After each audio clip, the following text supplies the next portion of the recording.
Hi everyone, I'm Heather and welcome back to my channel. So we are back today with I Was a Teenage Exocolonist. In the last one, we hung out with Dis a lot. And I believe that was the one where the dad has a glitter allergy. Like his allergy coughs up glitter. So, let's go ahead and get started. Okay, we must have just recently rested because my stuff is very low down. We are over 10 in the animals, and I did want to get more in the animals.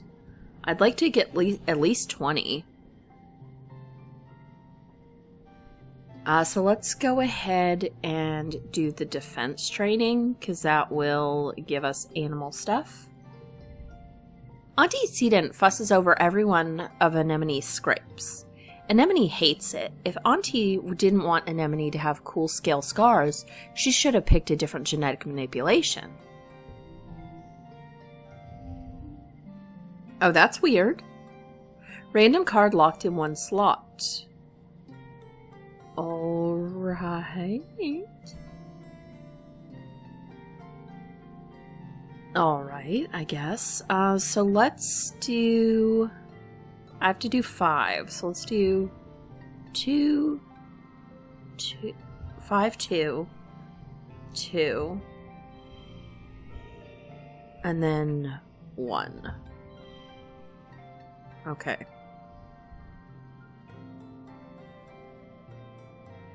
I wonder how that one works. Oh, it counted on both of them. That's good. That kind of multicolored one.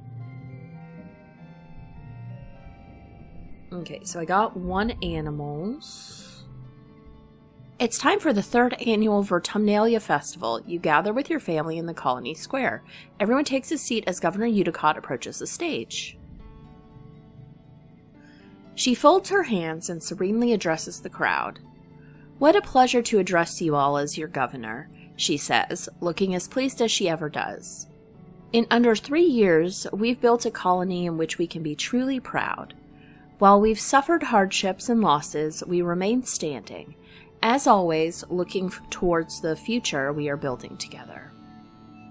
Let us use this midsummer festival as a time to reflect on our many blessings, Udicott continues. Fresh water, good food, healthy children, and a strong community. Udicott bows her head. But first, let us remember Professor Halitosis, who guided our children and kept our engines running for so many years. Chief Engineer Instance will be filling in, with help from our ship's AI congruence, until someone can take up the mantle that rested so easily on Hal's broad shoulders. We also recognize the passing of our dear friend, Chief Surveyor Melatonin. Known for his gentle nature and curious spirit, Tonin joins his daughter Aspartame and partner Lavandula in the worlds of our memories. In his place, we welcome our youngest council member ever, Utopia, representing Expeditions. Udicott invites the rest of the council to stand and be recognized among the crowd, including your mom, who huffs in annoyance. When the applause dies down and the council sits, Utopia remains standing. Actually, Auntie Udicott, y'all mind if I just make a quick announcement? Udicott nods and Utopia clears her throat. I just wanted to say thanks to y'all who are trusting me with this job, she says, her clear voice ringing out over the crowd. A cheer rises from Expeditions, and she motions for them to quiet down. Uncle Tonin's left some big shoes to fill, and well, I'm going to give it my best. We're fixing to get to the bottom of what we're calling the shimmer, the sniffles folks have been getting during pollen, Utopia continues. Until we do, please keep on wearing your masks, and when the pollen is thick, let the doc know if you're under the weather. She bends down to hug the governor as she leaves the stage. Thank you, Utopia, Udicott says warmly, and thank you to the rest of the council for their service. Live music starts playing, and Udicott smiles. And now it's time for games and feasting. The crowd disperses towards the feasting table. clearing the area of chairs so the children's competitions can be held. Which will you do this year? Ooh, I can do the bot triathlon, which is new. I've only been able to do science fair before. I mean, we're probably not going to do great on this, but we could try, just see what it does. Okay, we'll do the bot triathlon. Calm keeps adding complexity to his bot wrestling game. Last year was the hollow obstacle course, and this year there's an accuracy challenge. Sink 3 baskets and you can move on to the next stage, Calm says, unveiling something with a flourish. A vacubot with a basket tied to its head. It chirps as it stomps back and forth, and the crowd cheers. You're competing against Anemone and Cal. You notice they're not racing around together. Cal is playing with the vacubot, and Anemone is standing next to her brother. You're up first. Okay. Now, I lost the other one. I need to get rid of those. So that's not a good one to play right now. So let's do 4 and 8. That's not great, but I'm not sure that anything else would be better with what I have. I still don't want to do that. This one's not good either. That one might be better. 1. Then maybe 2 and... Oh no. What did I do? Oh well. I wasn't going to win this anyway. And that one's locked. Okay, so let's do 2, 3, and then I guess 5 and 5. Yeah, we did. What? I thought my thing was 45. Oh well, I guess I won. Okay. Why did that give me stress? You thought the accuracy portion would be harder. Those vacubots can be fast when they're on a mission. This one seems to get bored waiting for you to complete the obstacle course. So by the time you line up to take your shots with the sports ball, it stopped running around and has taken to carefully vacuuming the dirt under its feet. You easily sink your baskets and move on to the wrestling competition and win by a huge margin. Anemone pounces and stomps over to Calm, yelling that it wasn't fair that you got it easy. She refuses to speak to you until Calm sits you both down and makes you shake hands, pointing it out that Anemone also got hit by 5 hollow obstacles and couldn't have won anyway. Anemone begrudgingly accepts your win. After the festivities, you take time off for a much-needed, very relaxing break. Your dad sets up a slip and slide through the colony square, and everyone takes turns sliding on their stomachs and spraying water at each other. It's a lot of fun. You can feel your worries floating away in the hot dust suns. Okay. So it looks like Anemone has something. So does Tange. Mars does not. I guess we'll start with Tange. Tangent is deep in conversation with one of the other scientists. He seems to be consoling her, though Tangent's face betrays no emotion as he claps her on the shoulder and reassures her that she's doing really well for someone so young, and that everyone compromised some of their samples when they were first learning. He leaves, and Tangent sighs as she goes to put her head in her hands, stopping short when she realizes she's still wearing gloves. She peels them off and digs her fingers into her eyes. Are you okay? I'm fine, Tangent replies immediately. I compromised an experiment I was working on because the vent was still open when I sprayed the workstation down with sanitizer. She sniffs. It's so gross here, she says. I probably did that fungus a favor. Tangent takes a bottle of sanitizer from under her workbench and cleans while she speaks. There are pollen spores everywhere, she whines. and he comes over here and tells me, "It'll be okay, Tange," like it's his job to console and patronize me. I hate being patronized too. You both sigh in unison. "I hate being young," she says bitterly. "Why don't they understand that we have higher expectations for ourselves than they do? I need to learn from my own failures." "What I don't need," she continues icily, "is someone to pat me on the head and tell me it's okay, and the adults will make it all better. I messed up," she says. "Just let me fix it. Don't make a big deal about it like I'm a child with a boo-boo." Okay, so I got a card. Let's talk to Anemone. You and Anemone are playing in the garrison yard with sticks, chasing each other around and pretending to be sword fighting. The adults training nearby are patient with you as long as you don't get near the target dummies, but sometimes you stray too close. "Watch out, Annie," one of the security personnel calls out as Anemone bumps into her. "You kids stay behind the fences, okay?" "It's Anemone," she retorts, as you both retreat to a safe distance. Anemone throws her stick to the ground and pouts. "Just because everyone else shortens their name, it doesn't mean I have to do it. I like being Anemone."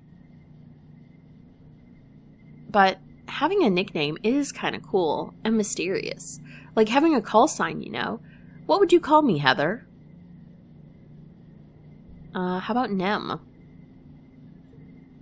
Nem, she tilts her head. Huh, I've never heard that one before. She mimes swinging a sword a few times. Nem. Nem. I like it, short and punchy, just like me. It's kind of like I'm a venturer from a story. Nem picks up her discarded stick. Now, she says, brandishing at you. Prepare to be defeated by the mighty Nem. Anemone's loyalty. All strength cards become 2. Under 2 become 2. Okay. You spend the next hour sparring with Nem in the yard. Okay.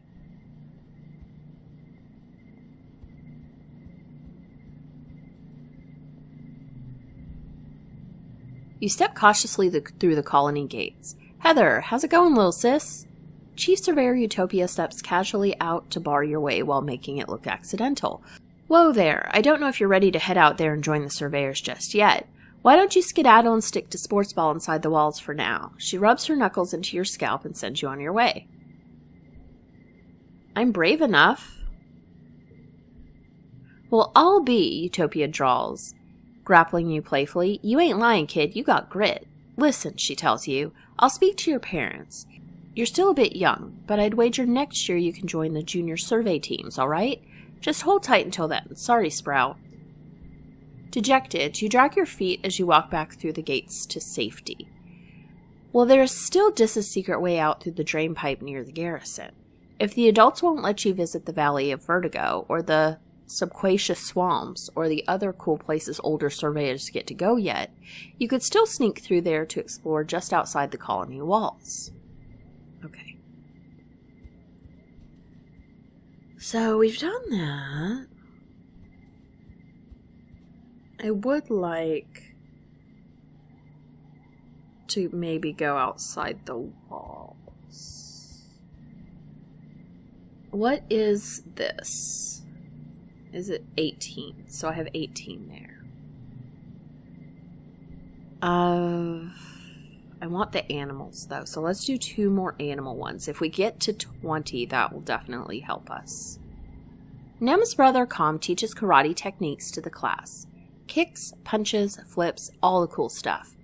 He's much more calm than Security Chief Rhett, and takes the time to connect with you instead of just relying on intimidation. You kind of wish he was the chief of security instead. Maybe one day. Rhett can't be the boss forever, right? Com organizes your first karate tournament. Well, he doesn't call it a tournament. It's more like an exhibition to show off how far everyone has come in their training. There's informal sparring matches and feats of strength, like high kick challenges and breaking boards.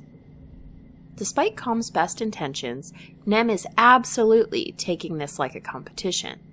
She takes her place next to you at the board breaking station and gives you a challenging look, tossing her unruly hair over her shoulder. Is it on? Nah, let her show off. You break your allotted boards, accept your praise from Calm, and leave the stage. Anemone looks disappointed that you didn't want to make it a competition. She wanted you to give it her all so she'd have someone to challenge herself against. Okay. I guess that was the wrong decision. Okay. So, let's do... I have all of these. So let's do 1, 2. I mean, I'm going to have to do... No, I don't. Okay. 3. It should be the other one, but that's a +1. And that's a -1. So, yeah, that's... I mean, not great. Hold on. Let me switch those. Still not great.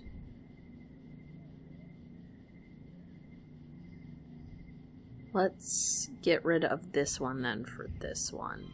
Yeah, that works. Okay. So I got animals. So I should be at animals 19 now. One more would put me at 20.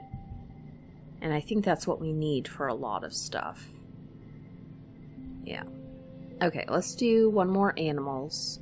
I have not been giving anyone birthday gifts, have I? I've been slacking on that. Dust. Her... Well, we already did her birthday. We don't know Cal's birthday yet. I guess I should try to figure out Cal's birthday. I found something. Let's give him a mush log. Or one of these. Let's give him one of these. Oh, thanks for thinking me of my birthday. Okay, so we found his birthday, which is in this dust area. So we have everyone's birthday. I'll do one more of the animal ones. You work on your flips and throws in self-defense class, and how to use someone else's momentum against them. Most of the people you're practicing on are adults, so it's a little intimidating at first. But soon you realize that being smaller is actually an advantage. Use your advantages, Rhett says. Well, having a lower center of balance works in your favor. Okay. So, let's see. I guess this is not a terrible hand. Let's do... Okay. Well, that one's not gonna really help us that much. Let's do just a 2. Then a 2. Then a 3. And then that. Okay. Alright, so we got that. I got my animals, so I now have 20 animals. Late dust. Oh, it's early wet, so there's some birthdays. We just looked at those. I think it was Tangent. Oh no, that's it. So Mars was early wet, yes. So let's go give Mars a present.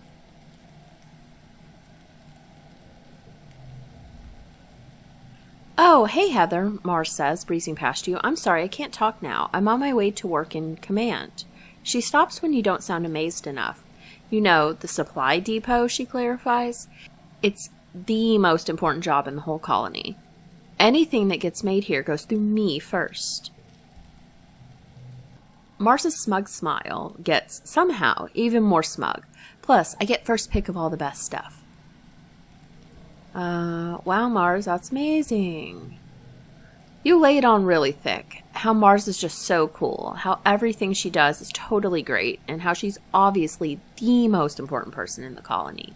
You're going to start a Mars fan club in her honor. She just laughs.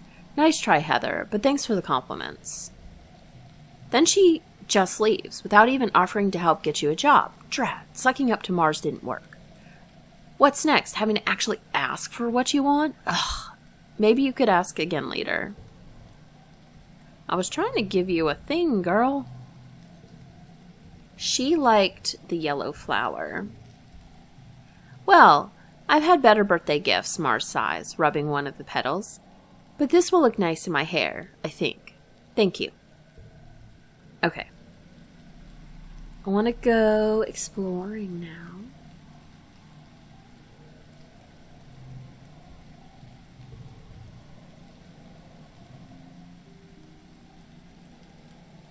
Because now we can come across that cow one. Oh, it's still got all the old stuff. Is this the cow one? Because I kind of want to see that. Like the milking the float cow. Yeah, there it is. Okay. You come across a float cow that seems to be ill. She's floating upside down, a meter off the ground, kicking her segmented legs into the air periodically, as though trying to right herself. Her slitted eyes look at you imploringly. She makes a helpless lowing noise and tries again to flip over, but her ratio of gas to liquid must be unbalanced. Let's milk the float cow. That's what we've been waiting for. It's hard to milk a float cow that's upside down. She struggles and kicks her legs at you as you try to flip her over long enough to get to the udders, but thanks to a combination of might and empathy, you manage to calm her down. She's still sick. Milk's supposed to collect in her lower udder, not her gas bladder. But at least she's balanced now, and she has a chance to get well on her own. Okay. Yeah, that's what we were looking for.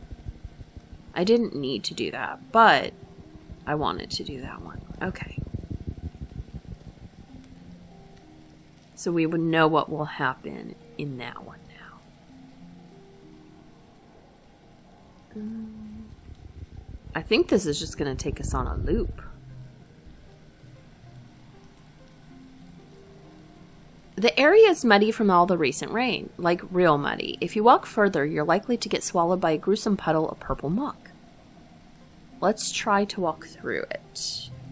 My perception is really good, but I have all these stupid 0-point cards. Let's do 2, 2, and 3. Okay, so let's do...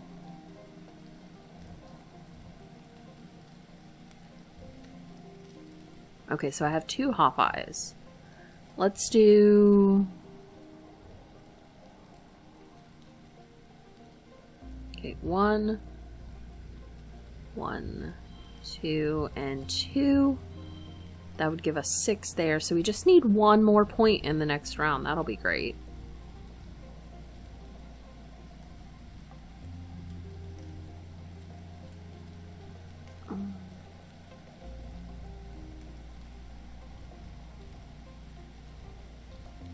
Okay, so I do have to put in 5 cards, but let's do 2, 3, 4, and 5.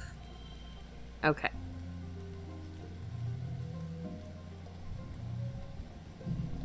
You hop from dry spot to dry spot. Miraculously, you don't fall in, and I got a card. Oh, I wonder if I can go this way. Spooky! Get a log. I do wish I could kind of turn to kind of see where I am, because does this route me back around to the beginning or no if I go down this way? Let's do this one. You leave the path and sneak through a strand of mush trees to one of the little sawmills dotting this area.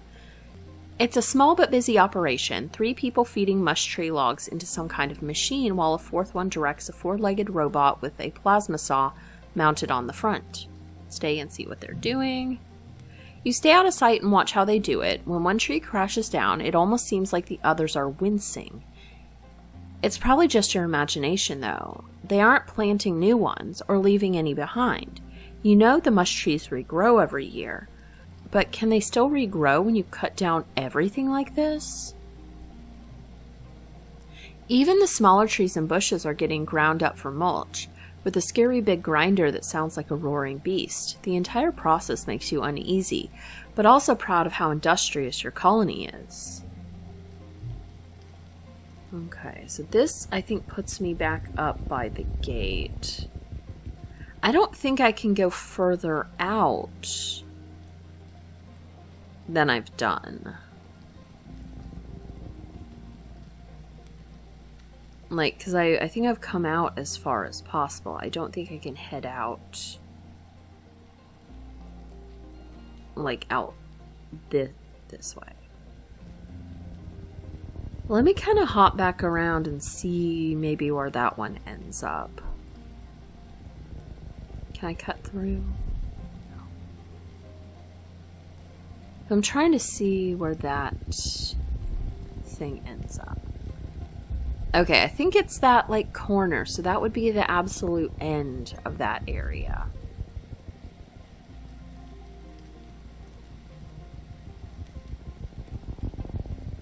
I guess let's go back around and just finish that one out then. Oh, there's medicinal herb, though. If I did this one. I might be able to do 2 of them. We'll see how our stuff is at the end of it.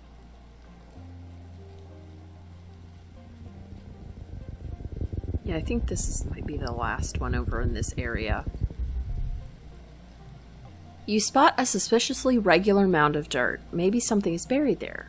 Could be dangerous, though. Let's poke it with a stick. You cautiously break off a branch and prod the suspicious mound, watching closely for signs of movement. Nothing. You poke further and discover it's in fact just a regular pile of dirt, nothing more. That was wasteful. Okay, so this puts me back at the colony. I could do this. But if I wanted to get that medicinal herb, I need to come at it from this way. I'm not going to be able to do all of these. I would have to do this one to get that medicinal herb. Right there. Okay, let's go ahead and do this one. Get that medicinal herb. And I think that's the last I can do for today. This planet is full of all sorts of bugs, little wrigglers, hopping beetles, shining creepers, and snaily things. Oh my! You crouch in the long grasses and explore a square meter in great detail. There is so much to see. You don't even know what any of these things are. They might not even have names yet. Touch one. Ew, you touched it. You're too worn out and tired to continue. You have to go home now. Well, man. You're back. Yay. Okay. Well, it is the next month. We're definitely going to have to rest, which we will do in the next episode. So yeah, that is everything for this time, and I will see you guys next time. Bye.